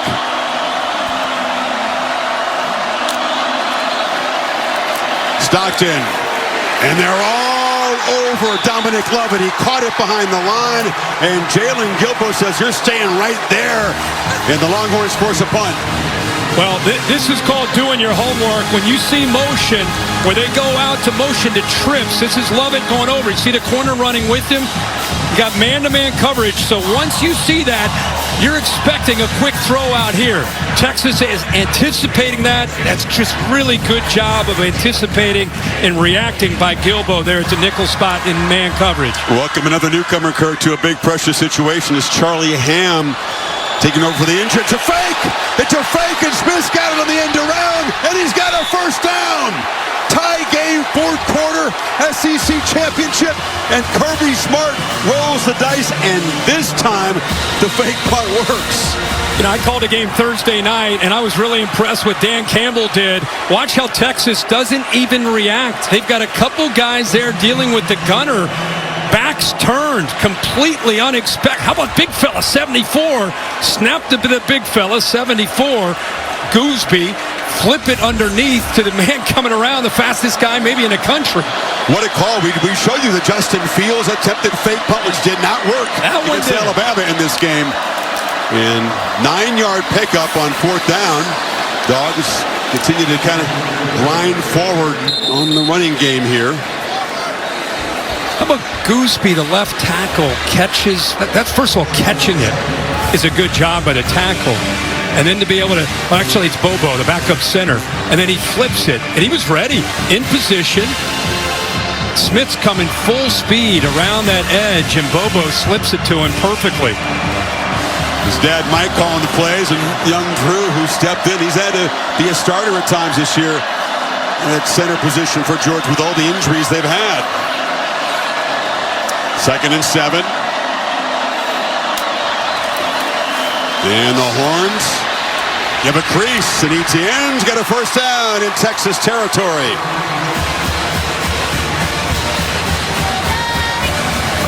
Man, the intensity's come up like 3 levels here. Yeah, no doubt about minutes. it. having some success on that right side behind the right tackle. The big fella, Xavier Truss. Receivers showing the willingness to block out on the perimeter. That's really getting ETN to that next level. Empty backfield for Stockton now. Screen. Smith ran right back into heavy traffic, knocked down by big fellas like Alfred Collins right at the line of scrimmage. Well, Simmons made the play. Colin Simmons just forcing that, like you said, back in to the inside where that defense is running to the football. Whole squadron of fresh bodies coming on for the Texas defense now. It is a battle. Remember, these two teams played in a rivalry game last week. Spent a lot of emotion. In Georgia's case, 8 overtimes against Georgia Tech. Here they go again a week later. Stockton complete. Smith holds on that time. Picks up about 7. How about that ball? It was a dart. It was a dart out early. I mean, you're throwing that back into the boundary. He doesn't have a lot of room, so you do have to get it out early. And that's Smith, who's been struggling catching a football today. That time, even that one was a body catch, but at least he held on to that one. Texas continues to get fresh bodies on for this third down play. Stockton and company need 3.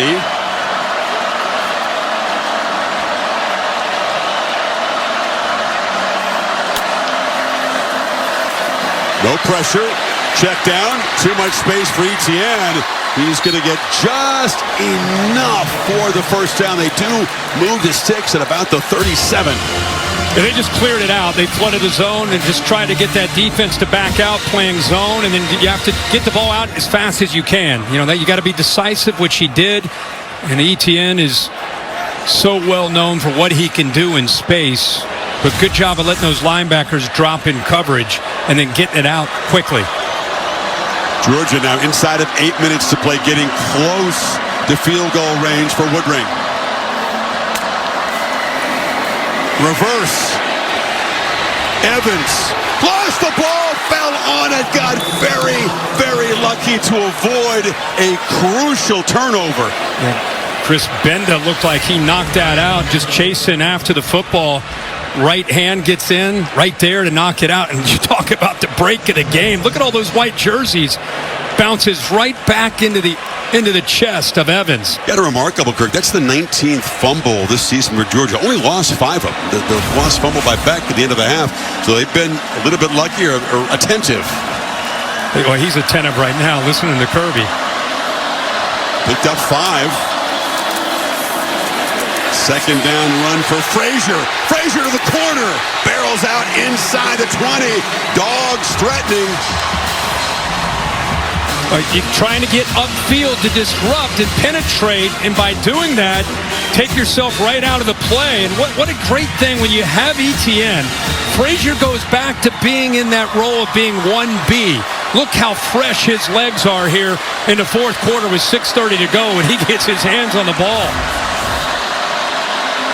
Now can Gunnar Stockton in this Georgia offense punch it in the red zone? Frazier's got a crease. Barrels down inside the 5. The ball came out. Are they ruling it down before the fumble? There's a scrum there. Check out who's got it. Georgia will retain possession down inside the 5, knocked loose by Makuba there. Makuba, the left arm, knocked it loose. And watch this, it's on the back there of Taff. Right there, clearly a fumble. I think Arian Smith maybe hopped on that football. I think a hustle play by 11. Taft didn't know it was right under his tricep there. Yeah, he was almost just laying on it. Like we said, they keep fumbling the ball, but they keep recovering it. Yeah, he's trying to say that Taft had a possession of it, but he was just lying on it. Never had the ball. First and goal. Etienne.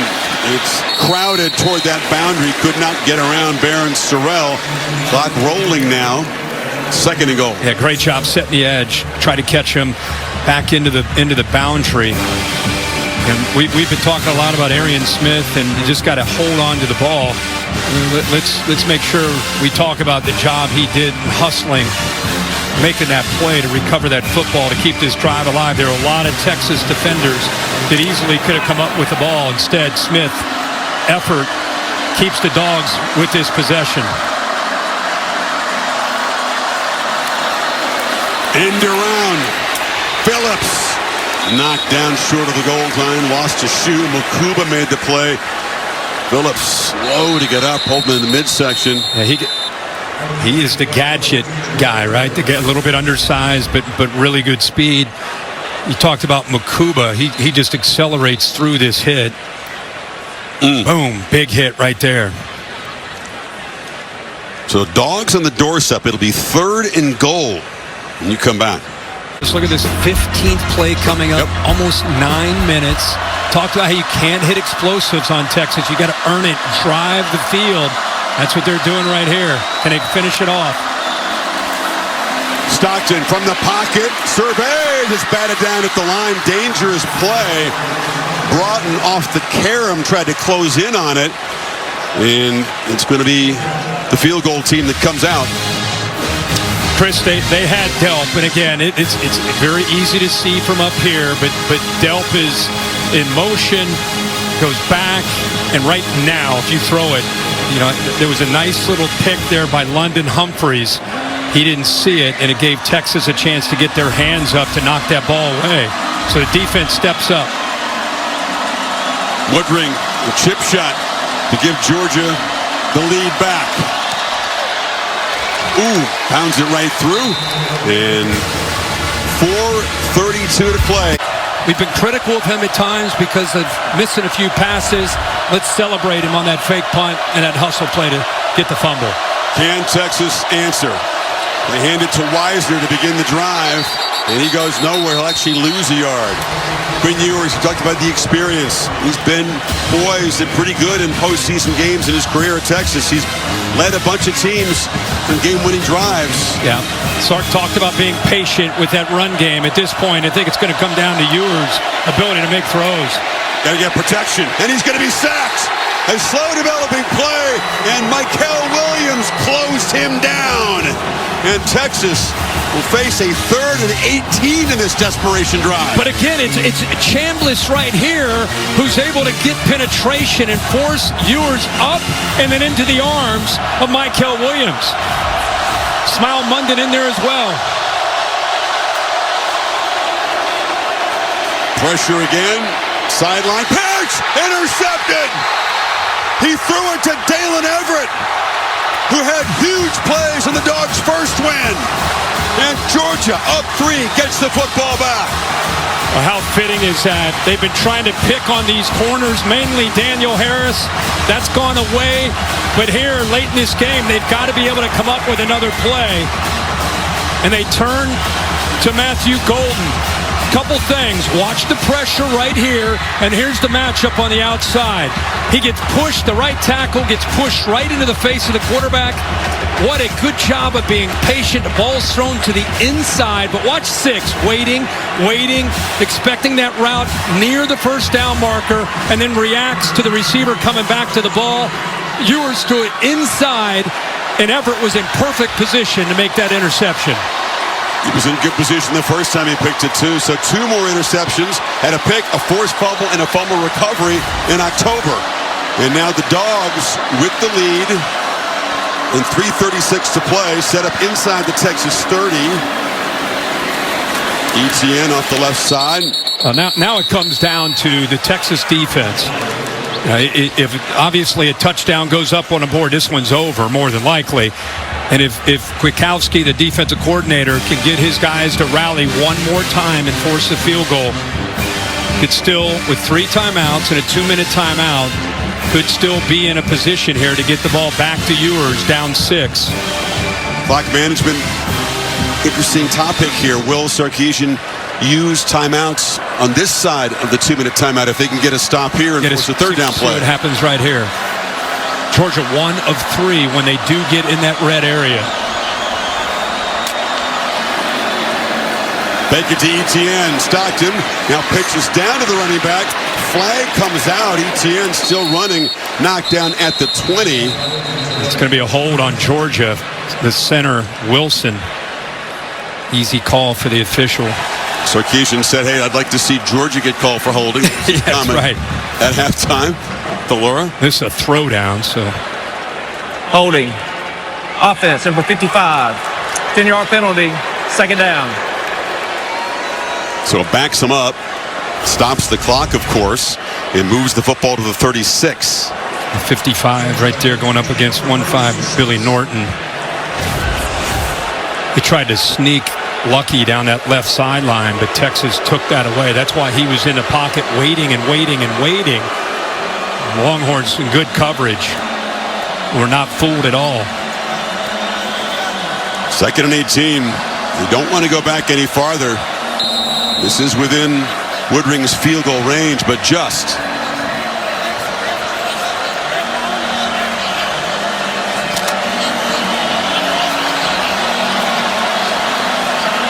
Frazier's the back.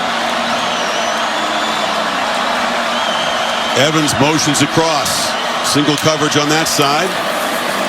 And barreling downhill to the 31 and setting up a 3rd down and long.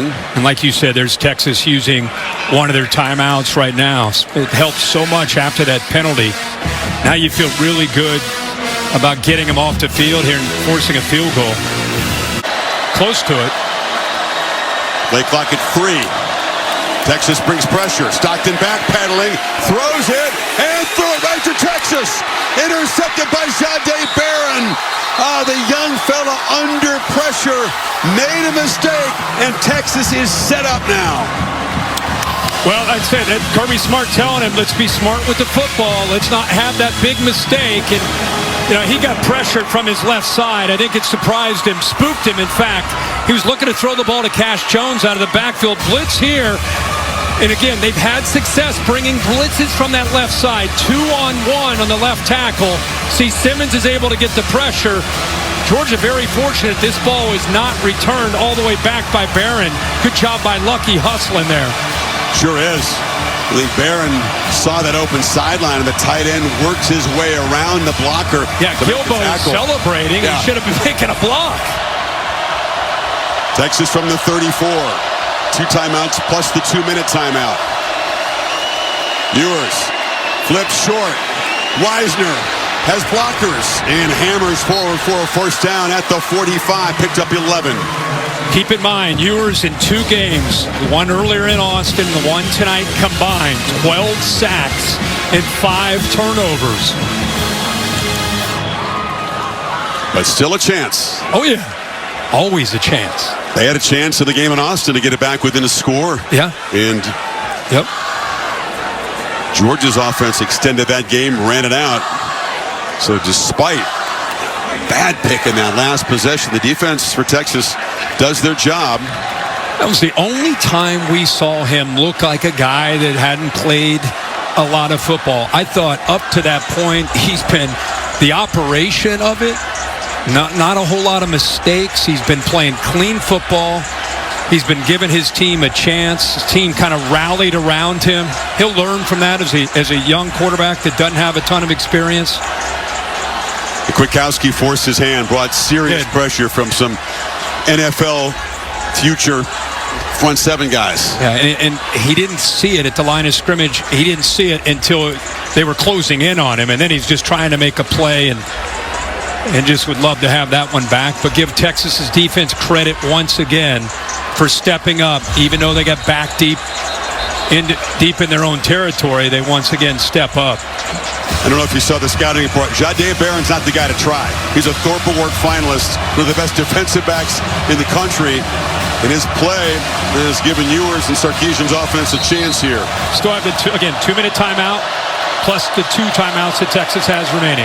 With that in mind, Kirk, they run the ball to Wisener. They're ripping at it. And he stopped for about a 2-yard gain. And looks like this will take it down to the 2-minute timeout. Texas on the move, trying to force overtime or win the SEC in their first year in the final 2 minutes in Atlanta. Ewers flips it across the middle. Catch made by DeAndre Moore. And the speedy receiver knocked down in Georgia territory after a 10-yard gain. Look at Auburn, perhaps awaiting his moment. Good call there by Sark. Mesh concept, meaning a receiver on the right, receiver on the left, kind of come together, creating traffic for the defenders to have to work through. Nice catch again by Moore. Got to get 2 plays. Got 2 plays to get them. Pressure comes. Ball rejected. And that was knocked down by C.J. Allen on the blitz. And it's going to come down to this 4th down play. Well, here we go, man. What a job here of utilizing a blitzer from here. And watch how he works around from the right side. Comes all the way around. Free. Boy, he's a good blitzer. C.J. Allen having a great game. One stop. Sark stands between Georgia and an SEC champion. Sark against Kirby on this call. Save your best for right here. Ewers. Catch made by Moore. Nice route. Came in, cut out, and that ball was on the money. First down. Yeah, he actually motions in. Look who they went after. Daniel Harris, who's on an island. What a route by Moore by selling that. We just talked about the mesh where you go underneath. He showed that and then went the other direction. Beautiful timing. Now in a slant, Moore makes this catch, and all of a sudden Texas cooking at the 35, 9 more yards. Yeah, between Matthew Golden and DeAndre Moore, that has really been his targets tonight so far. Weisner running left, makes a cut. Yeah, it's enough for a first down inside the 30. Clock stops with 54 seconds to move the chains. As limping off there is Isaiah Bond to the sideline. Yeah, I think his own man, Weisner, running the football there, just kind of rolled up onto Bond. Georgia rotating, have time to rotate because Texas did. And now Georgia will spend a timeout on defense. 39 seconds to go. Want your quarterback, he's got to be smart. That's Matthew Golden went in motion. He goes deep. Ewers instead lobs it to the left for Wingo. And out comes a flag.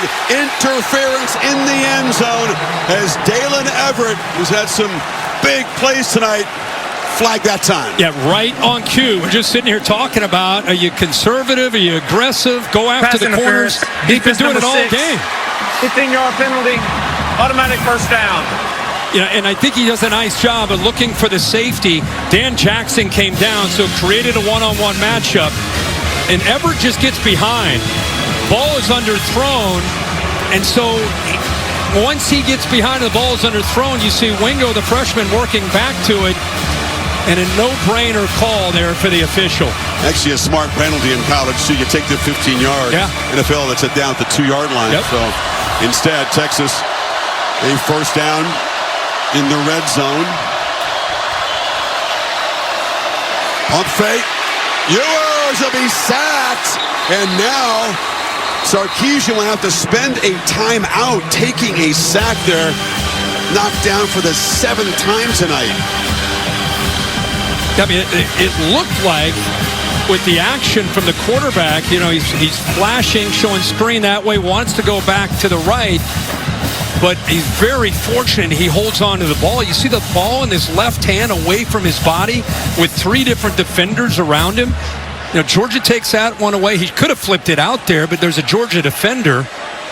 We've seen pressure close in, Kirk, on plays like that, slow developing. Ewers twisting, turning his back to the defense, and then running out of time very quickly. Yeah, he had men downfield. That whole play was a disaster for Texas. Down to the 1 timeout. Ball at the 19. From here, it's a 36-yard field goal to try to force overtime. It's a low percentage conversion at this point. They need to get down inside the 5-yard line for a first down.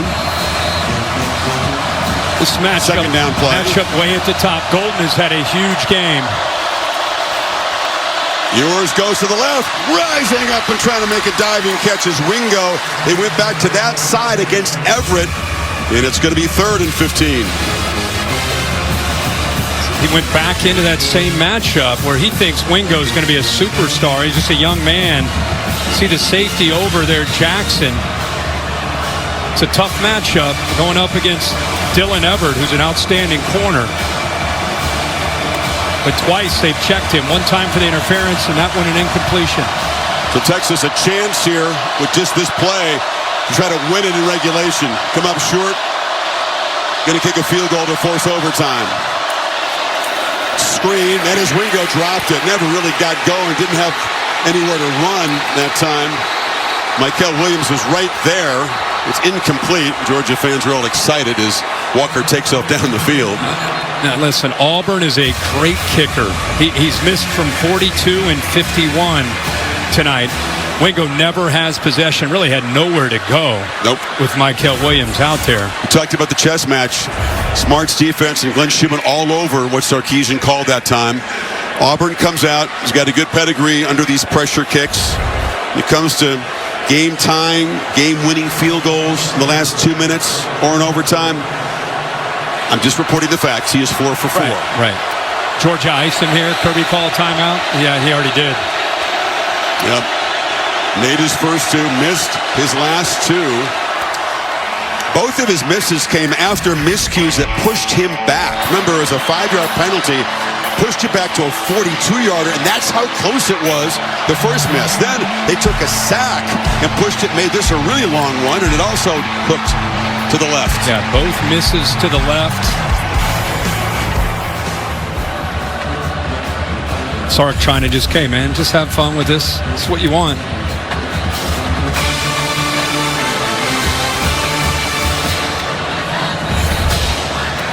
The mind inside a kicker. Pressure. Yeah, you talked about how reliable he's never missed 2 in a game, so he has missed his last 2 in this game.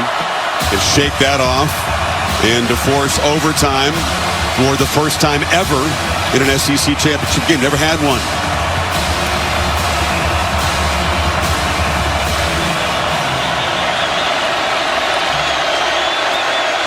From 37 in a deadlock.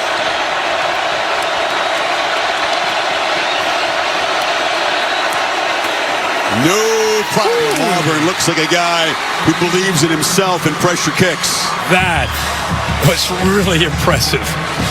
SEC championship on the line, already missed 2. And he steps right into that pressure and says, thank you very much.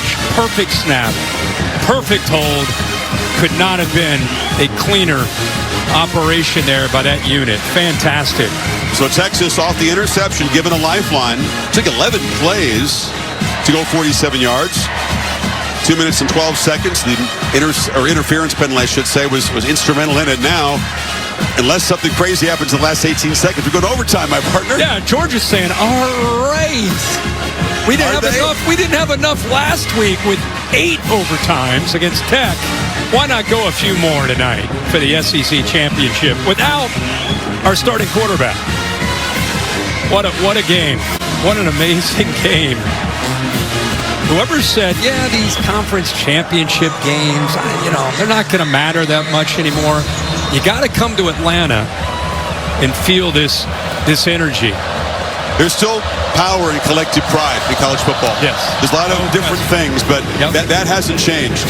And when there's a championship to be won and a trophy in the building, and you're Georgia and you've lost more than you've won under Kirby Smart, and you're Texas and you've never been here before in year 1. And you're told you never have any chance to get here, and you're here in your first year. Yeah, this one does not feel short of motivation today. No. Again, both teams in the playoff. We know that. A bye to the winner. But that's not what they're thinking about right now. They're thinking about a championship. And these competitors, this one's going to get decided in overtime. One timeout. Backup quarterback who just threw a pick. Do you just run this and just say, all right, we'll head into overtime? Or do you trust him to take a shot downfield? Not way down, but just... What would you do? I'm not in practice to know this kid and who he is, but it looks like they're going to run it. I like what I've seen from him so far, but I think that's the safe call and the smart call. Here we go. Back and forth. Lead changes, momentum changes. 16 apiece at the end of regulation. Overtime to decide the Southeastern Conference Championship. Back after this message and a word from your local ABC station. You're watching the SEC Championship. Arch Manning comes in, Kirk, to begin this overtime. Texas goes to their reserve quarterback who steps into a huge pressure moment. Of course, he has experience, unlike his counterpart Stockton, in pressure games.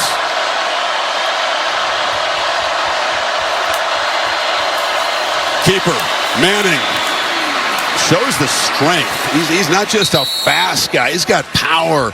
225 pounds, picks up about 5. Ewers on the slant. Caught. First down inside the 15. Squeeze it into a tight window to Wingo. The reason he was yelling to Moore to get over there, he wanted that double slant look, which he got, which opened it up for Wingo. What a job Wingo does as a true freshman. What a catch. Georgia is going to spend a timeout. You have a timeout to use in every overtime period. Something as 8 overtimes played out in that game we're talking about probably should be done away with. I agree. I agree. That was too much. But that again, let's go back to this true freshman Wingo making a great catch. Moore came over to kind of open it up. That's against a really good corner at the top there. Gets a little bit handsy with the left hand, but used his body to kind of box him out and then uses the hand. Somehow that left arm, forearm, secured that football. Great catch. And the first catch he's made today, they tried him a couple times down to the end zone against Everett. Drew a penalty on one of them. That is a pretty clutch first catch. First down play. Play fake. Ewers launching for the end zone. Contested ball at the back. No chance for Matthew Golden to make a play. Everett in coverage. Boy, Everett does a nice job staying in coverage here. You know, watch Golden show it to the inside, and Everett didn't bite for that at all. It was a nice job of being able to eventually use his body and get him where he has no chance to make a play on that football. Just use the leverage of that back line to take him out.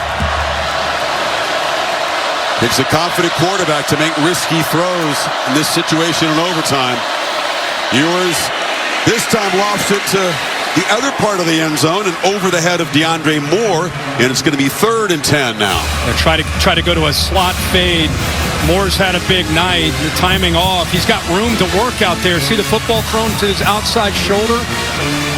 Would have had to make a potential like a Willie Mays catch. Jackson Smith and Jigma made one of those when we were doing the Ohio State-Utah Rose Bowl call a few years ago. And now the tight end motions across right there as well. Ewers looking that direction. And checks it down. Catch made and cannot escape. Tackle made in space beautifully by K.J. Bolden, who brought Wisner down for a loss. And here comes the field goal team. They created a wall with these receivers, hoping against man they would be able to get him out. But Bolden back here does a good job of reading that. So he's in charge. They're expecting that kind of route where they open it up with a rub like that. But Georgia in place there to defend it. And the kicker with the reliable pedigree and the interesting hair right back out there from 32. And that time knocks it through. Not quite as confident a swing as it was to force overtime. But Texas is on top. And he's got the, they fake it to him, and they throw it in the flat. Oscar Delp slips a tackle, and that's a missed opportunity getting behind the line there. He picks up 9. Yeah, Gilbo missed an opportunity, like you said, to make a big play, at the very least, right near the line of scrimmage. And instead, after good effort by Delp, he picks up another 8 yards. 2nd and 1. Stockton. And they're going to lose yardage on that catch. Lovett tracked down by Andrew Makuba. 3rd down and about 3 now. The motion is the indicator for these plays. And I want you to watch Anthony Hill, the communicator. He sees that motion. He's telling the fellas, hey, you know what's coming. Guys, get ready. Here it comes. And everybody runs. Great job. Good job reading that indicator. Lovett goes in motion. Defense is expecting that quick throw. Good job of running it down. Mike Bobo with the play call here. They need 3. 2 backs in the backfield. They fake it to Etienne. Ball flipped short. And the tight end, Oscar Delp, powers for a first down. Nice little call. Really good call. They use Cash Jones as a decoy. He's been so effective this year out of the backfield. They just slide him down. That's where he wanted to go with the ball, but instead checks it down. And again, big number 4. Remember, earlier he made Makuba miss to get this overtime period started, and then he finishes off to get the first down there with another great effort.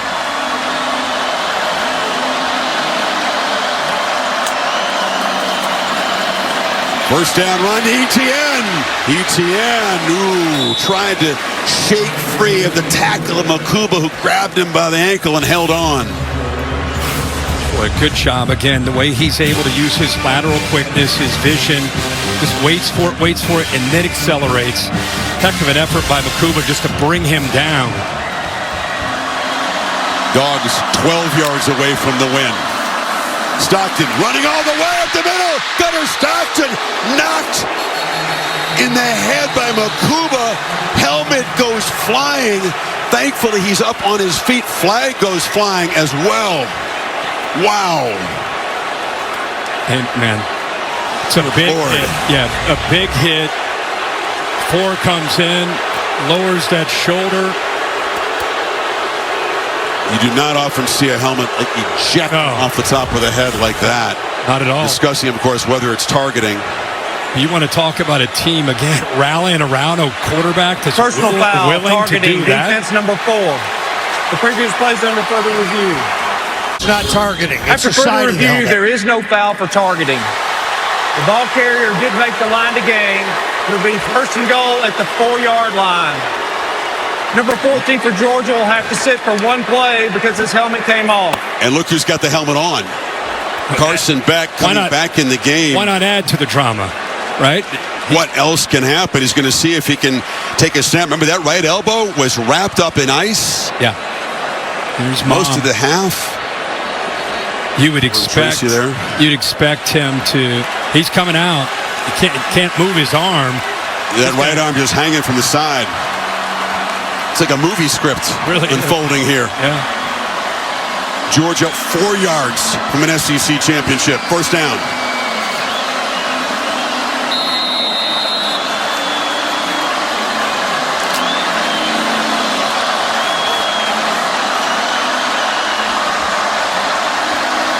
Etienne in the I formation. They hand it to him. Touchdown! Georgia are SEC champions as every dog digs really deep.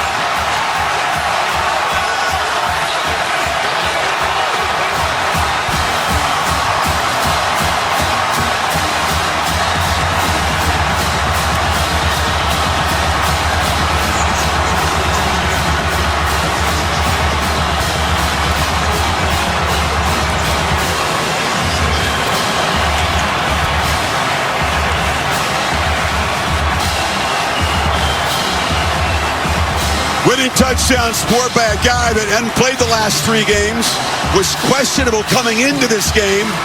Etienne has the final word, and Georgia wins it 22-19. Let's not forget the talk.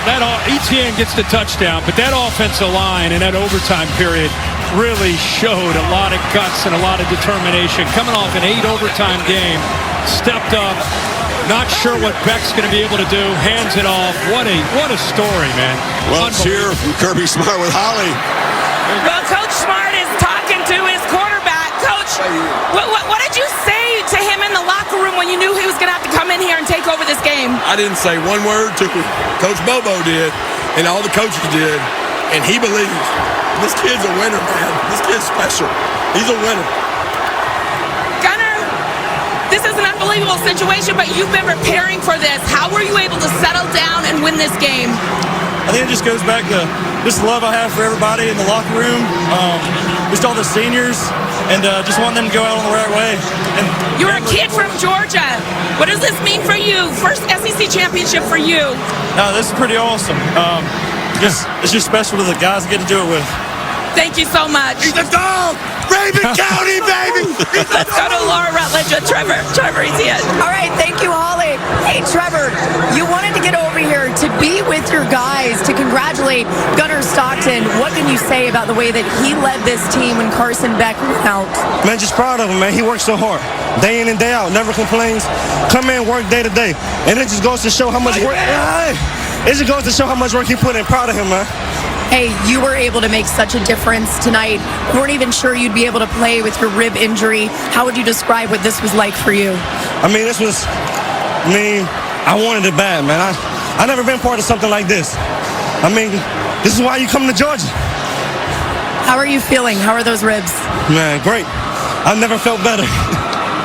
This team has fought so well all year long to get to these moments. We've had some low lows at times. How would you describe what this group means to you to get to this point? Resilient. You know, no matter the ups or the downs, no matter how tough the game got, nobody folded. Nobody gave up. Nobody gave in. Everybody came out with the mindset ready to go after halftime. We were down 6-3. Nobody showed any sign of weakness. And that's just what I love about this group the most. Congratulations, Trevor. Thank you. Chris. Went to Florida, did not work out there. Transfers to Georgia with a championship in mind. Wasn't even sure he's going to be able to play. Ends up, Kirk, with 16 carries, almost 100 yards, and 2 more touchdowns against Texas to go with the 3 that he had in Austin. How about his mom looking down? Have you ever heard a more humble interview in your life from a guy that comes in and sparks his team? I mean, they couldn't get anything going in the first half with their quarterback, Carson Beck. He goes down in the last play of the first half. And a guy that comes in that not a lot of us knew a whole lot about. He was a 5-star. You know, it's not like he doesn't have ability, but he hadn't played. Walks into this atmosphere against what we were talking about, the best defense maybe in the country. And he, and more importantly, his team around him, step up and find a way to get it done. And why do they rally? Because what Etienne said, he works so hard. That's the thing you can't see, right, unless you're inside the walls of the program. 100%. And he never complains. A great attitude, getting very few reps and very little action because Beck played so much football this year. That's what college football, man, that's what you want to celebrate, especially at that position when guys, they don't have patience. First sign of trouble, they're out. Here's a guy that's been prepping in the shadows, doing what he needed to do. Mike Bobo deserves a ton of credit as a play caller and quarterback coach for keeping him engaged, because you never know when your moment might come. Little did he know it would come in this stage when it's an SEC championship on the line and the kid steps up and delivers. See how this SEC championship winning play was called by the Georgia radio folks. Scott Howard. Fullback, Etienne the tailback. Beck under center. Hand it to Etienne, straight ahead. Touchdown! Touchdown! Dogs are SEC champions. Dogs have won it. Well, that was I love hearing those local calls. There's just nothing better than that, except you, of course. You're the best, but I just give that local flavor.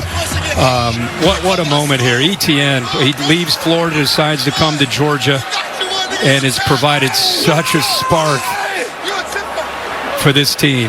He's a champ. He said he's never experienced anything like this. He's been a great individual player, but he's never been on a championship team. What a moment for Stockton. He engineered 7 drives, Kirk, in the second half. 2 of them for touchdowns, 2 of them for a field goal, and the winning points there in overtime. And for Texas, what could have been 11 flags, 2 missed field goals, sacked again 6 times, had their moments, had some drops, but at the end, it's Etienne and that offensive line getting it done. So Georgia, as SEC champions, will get one of those top 4 seeds and a bye until New Year's Day, most likely in New Orleans. That's where the SEC champion is targeted. Texas figures to host a playoff game. That'll be determined tomorrow when the rankings in the bracket is revealed. What a classic, the first ever SEC overtime championship game. Bill Bunnell produced it. Jimmy Platt directed it for everybody, our entire career. Kirk, Holly, Laura, and Bill Lamagna. Chris Fowler saying so long from Atlanta. Dogs on top. Back to the studio.